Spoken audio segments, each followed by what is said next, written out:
The last thing that I am out of is books. There is not a lack of books in my life. I love books and I love to read books.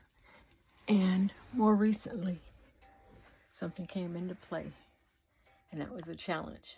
I want to challenge my brown and black sisters and brothers and anybody else that wants to participate in the Little Black Book Challenge that I started.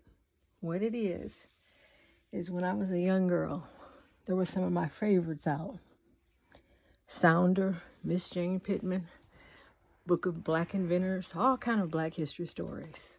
And I have hard copies of these books. I have books on top of books. What I do is I read them and I hang on to what they brought to me as a child. Now I'm going to challenge you. If you had a book that inspired you or motivated you or just causes you to smile when you reflect, go out and get 5 books.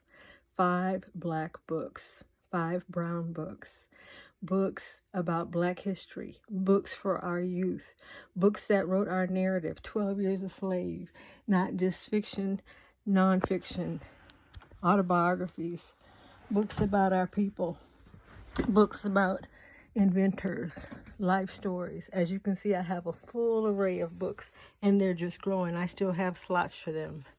Books written by our president, our vice president, Kamala Harris, as well as Obama, President Obama. They're so important, and my books don't cost a lot. I don't have a lot to spend on them. $3, $4. Just yesterday, I got a book that I'm so proud of, not because of what it stands for, but to know this is a piece of history I could have lost in a narrative if someone else is writing my story or our story. And this is called The Green Book.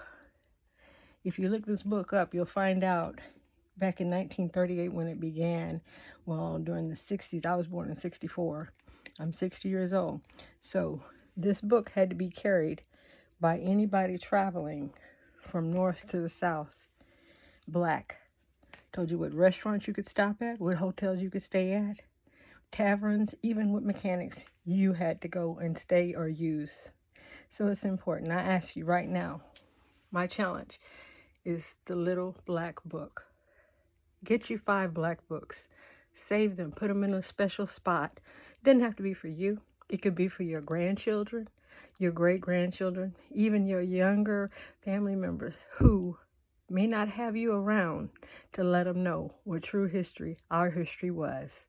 Thanks. Talk with you again soon.